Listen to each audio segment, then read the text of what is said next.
A warm welcome to Rise Africa, your channel dedicated to empowerment, enlightenment, and the celebration of African excellence. We're not just a channel, we're a community, and we invite you to be part of it. Come to Kenya or Lukenya or Nairobi as if I'm a visitor. I regard no part of Africa as being foreign to me, because Africa, all of it, belongs to me and I belong to Africa. It is a humbling honor to be invited to address the launch of the prestigious Pan-African Institute, which is targeted at creating intellectual collaboration and unity amongst the people of the continent. Let us therefore begin by congratulating you on this initiative, which is long overdue in light of the importance of the continent to reclaim its intellectual and academic identity within the global community in general. We know that ideas are at the core of the African capacity to chart its own destiny within the community of the world. Intellectual sovereignty has to be forged through research and development that is steeped in African experiences, African problems, and African questions. The economics of the African Academy have been part of the modalities of the broad draining of our resources. Because of lack of dedicated funding, many thinkers in the continent are taken in the general brain drain driven by Euro-American institutions. As we have seen over the decades, there is no way Euro-American is going to fund an intellectual project that will see Africa truly become intellectually sovereign. A truly sovereign Africa is a threat to the imperialist establishment that continue to determine the agenda and control of our resources. It is also inspiring to see that our esteemed Prof. Lumumba and those who are joining him in this initiative have chosen our continent and Kenya in particular to establish an intellectual research and knowledge institution. Accordingly, our first duty is to call on sons and daughters of the continent, both based here and in the diaspora, to jealously fund this institute and ensure that it create and charts a unique Africa based on an original thought, because we have a duty to chart our own intellectual path. We are also inspired by the fact that the Institute concept of Pan-Africanism include all people of African descent. That is, those in the continent, the Americas, Caribbean islands, Europe, and Asia. This is because wherever they are found, people who look like you and me continue to be treated as an inferior race. When you see a black person, when you see an African person, everywhere else in the continent, in the diaspora, and all over the world, please be kind to African people, for because they are a hated nation. Wherever they are being enslaved, they are being tortured, they are being harassed. No one shows them love. But you, as an African who claim to be a Pan-Africanist, you have a responsibility to show fellow Africans love and care. The violent, genocidal, and catastrophic transatlantic slave trade and colonialism are the historical twin towers that plugged the humanity of Africans into the dark night, which to this day seem to have no end in sight. The image of the African as a black and subhuman was forged through massive and violent enslavement of millions of African people sold in the Americas as properties of white colonial settlers. In the coastal and mainland villages of West Africa, through the gun, the dogs, and the spears, African communities were plundered, captured against their will, and chained like animals. At the ports of Ghana, those chained, naked, and malnourished bodies of men, women, and children were scaled, measured, and sold for cold, silver, or livestock. They were put in those gigantic ships that crossed thousands of kilometers of the massive body of violent and cold waters of the Atlantic Ocean. Millions will not survive the dangerous voyages on sea. They will die of disease, starvation, or pure mental illness. Many will be offloaded alive, thrown into the deep waters to ease navigation during the storms of the violent seas. It is on those cold Atlantic Ocean's waters, deep in the bottom of the ocean, that many carcasses of African people, their bones lay rotten in chains and swallowed by the sea. Those who survived and on arrival in the Americas were forced to work in the different plantations of white men. From the voyage ships to the plantation, the image of an inferior African was being constructed through brutal force.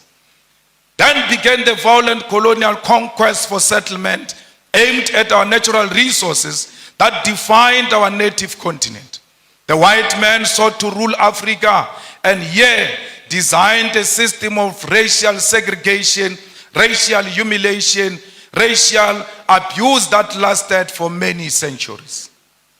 The colony and the plantation, with the voyage slave ships in the middle, were the perfect technologies of recreating the African into a subservient being whose only survival in the modern world must always be through wide tutelage, supervision, and approval. The transatlantic slave trade, colonial conquest, and colonial rule are responsible for the zombification of the African soul and its intellectual damnification and the psychotic condition where Africa and its people cannot handle their affairs without white supervision. As both an intellectual project and a program of revolutionary change, Pan-Africanism is first the recognition of this terrible history, which by all definition remains a world history that has cast the African into a global identity of inferiority amongst people of the world. Pan-Africanism is never forgotten noise of the painful cries of those captured slaves whose black bodies were swallowed by the Atlantic Ocean from the slave ships. It is the agonizing cry from the brutal violence suffered by the black slaves in the sugar, cotton, and corn plantations from Georgia to Sao Paulo. Pan-Africanism is also the resounding victory from the theater of the Haitian Revolution from 1781 to 1804, led by the greatest descendant of our continent, Toussaint Louverture. Together with his patrons, they bravely led the first and only successful slave revolution in human history, defeating a combined European force commanded by a France Napoleon Bonaparte. It is the bravery of those African former slaves who will define citizenship on a racial definition of blackness, declaring that Haiti belongs to black people regardless of the color of their skin. Pan-Africanism is also the anger emanating from the countless defeats suffered by the patrons, the brave soldiers like those of Mau Mau and Bambata rebellion, defeated at the hands of the brutal British colonial forces. It is the intellectual heritage of Marcus Garvey, W.E. Du Bois, Booker T. Washington, Harriet Tubman, Pixley Isaac Aseme, Charlotte Mateke, Winnie Mandela, Kwame Nkrumah, Seiko Tore, Julius Nyerere, Haile Selassie, C.L.R.A. James, Frantz Fanon, Thomas Sankara, and today our own Prof. Lumumba, together with us, must carry the mantle of the African Pan-Africanist cause. Pan-Africanism is a set of ideas written in chains with blood, spear, and the unforgiving guns of the sons and daughters from the Algerian Revolution to the Battle of Kutokonavan. It is the one-party state of Africa as a whole, as professed by Marcus Garvey. It is Ami Caesarius Negritude, Kwame Nkrumah's African socialism, Steve Biko's black consciousness, Julius Nyerere Ujamaa. It is also Mbeki's African Renaissance, all based on forging a unity of African people who are formed by the same history and must seek after common destiny. It is the architectural achievement from the pyramid of Egypt to the cities of Mapungubwe. It is the industrial invasion by Garrett Morgan, traffic lights, Frederick Jones, refrigerated trucks, and Alexandra Miles, automatic elevator doors. It is the cultural movement in jazz, R&B, reggae, funk, blues, kwaito, juju Nigeria, Chimorenga Zimbabwe, Makosa Cameroon, and Benga Kenya. It is the novel Things Fall Apart, The Devil on the Cross, Maru, The Trails of Brother Jeru, Songs of Solomon, and Notes of Native Son. It is the artwork of Gerald Sekoto, Chike Anyako, Oche Okeke, Edmonia Lewis, the religious movement of Bishop Lekhanyane, Manku, and Shembe, the Coptics of Egypt and the Ethiopian Orthodox Christians, as well as Islamic denominations from Tunisia, Nigeria, Kenya, all deserve a place in the rich thinking and knowledge about Africa and its people. It is true that Pan-African call has also been prophetic, carrying important cautions that those who conducted the project for the rebirth of the African continent in the post-colonial context have not heeded to. In the pages of Frantz Fanon, Ratchet of the Earth, lays a critique which, since independence in the 1950s to this day, leaders of African people have failed to give programmatic response to this call.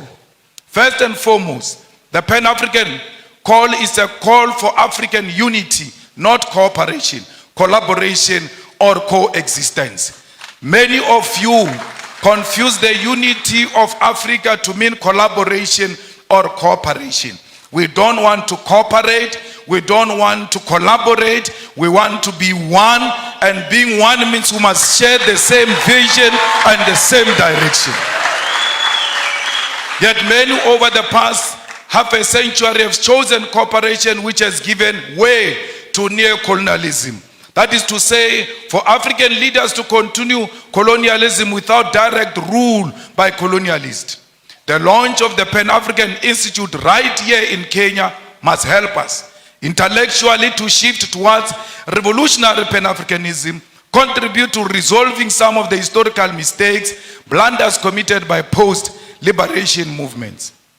We should state clear here that while the formation of the Organization of African Unity was a step in the right direction, the fact that the founding conference failed to unite the African continent is a historical blunder. President Kwame Nkrumah, Seko Tore, and Emperor Haile Selassie prophetically said that the failure to unite the African continent will give rise to the neo-colonialism and that African continent will perish. The revolutionary Pan-Africanist ideological and political diagnosis of the future was correct. The future is here. 50 years later, we know that we remain visitors in our own continent. We know that our resources benefit Euro-American than our own people. This is despite most African countries gaining independence from colonial rule since 1957. Massive, huge tracts of land, our mineral resources, our animals, our oceans are still owned and controlled by the colonial masters. There are no countries in the entire African continent that have gained full economic emancipation and independence. And this includes Ghana, which was the first to lead the road. Till to date, it can't claim that Africans in Ghana own the means of production. In 2016 report titled the neocolonialism, reveals that there are 101 British companies listed on the London Stock Exchange that control an identified 1.5 trillion US dollars worth of resources in Africa in just 5 commodities: oil, gold, diamond, coal, and platinum. This is a very conservative figure since it includes resources listed by only some companies. Many companies do not provide the figures of the resources they control. And majority of these companies that do not tell us what they control and what they own in Africa are found in DRC, because they are the ones who fuel the divisions in DRC. They are the ones who fuel the fight in DRC, and they are stealing the resources of DRC because they know there is no proper accountability for such resources. The War on Want report on neocolonialism further illustrates that the fact that these 101 companies control and own the following key resources on our continent: 6.6 billion barrels of oil, currently worth 276 billion US dollars. They control 79.5 million ounces of gold, worth 119 billion US dollars. They control 699.3 million carats of diamonds, worth 134 billion of US dollars. 3.6 billion tons of coal, worth 216 billion US dollars. 287 million ounces of platinum, worth 305 billion US dollars. These are the numbers that reflect British neocolonialism in the African continent. I've not spoken about what French companies are doing. The Portuguese continue to play a significant role in the economy of Mozambique and Angola. The French continue to micromanage all the countries that were their colonies, except the recent liberated zones of Mali and Burkina Faso.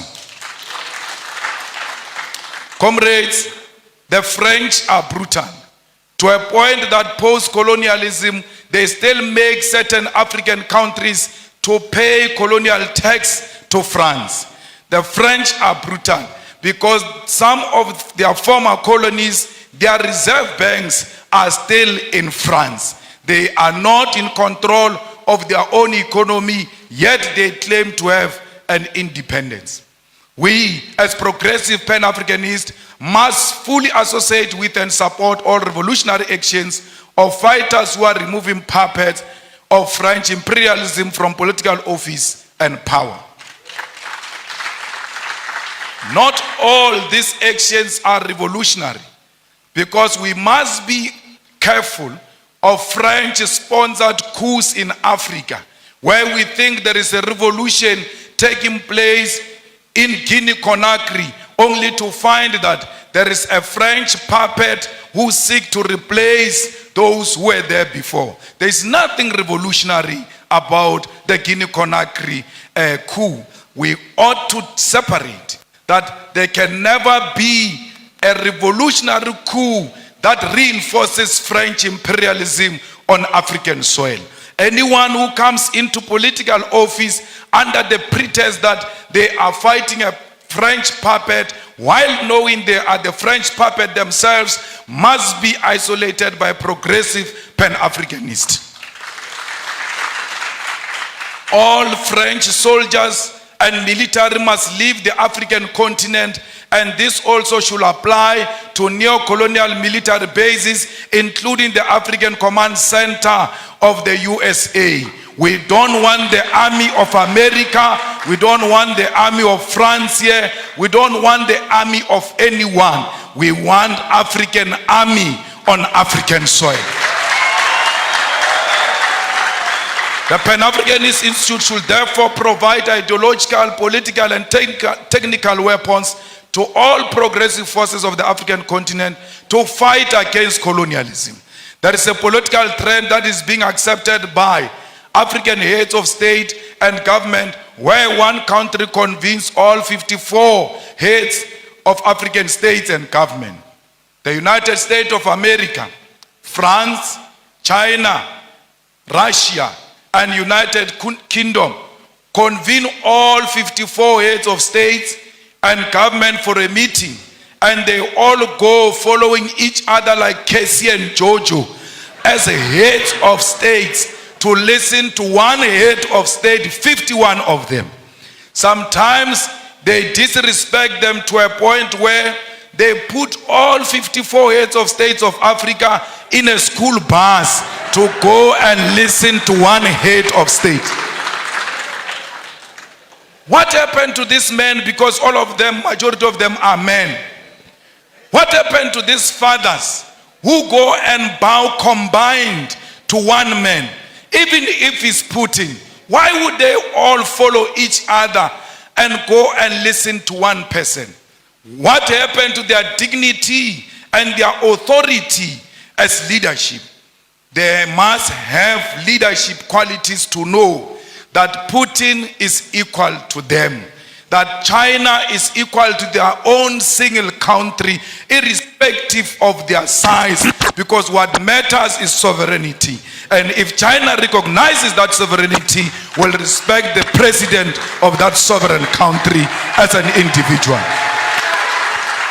Comrade Kwame Nkrumah noticed this when he said that neocolonialism also means the following: breaking up former large united colonial territories into a number of small non-viable states incapable of independent development.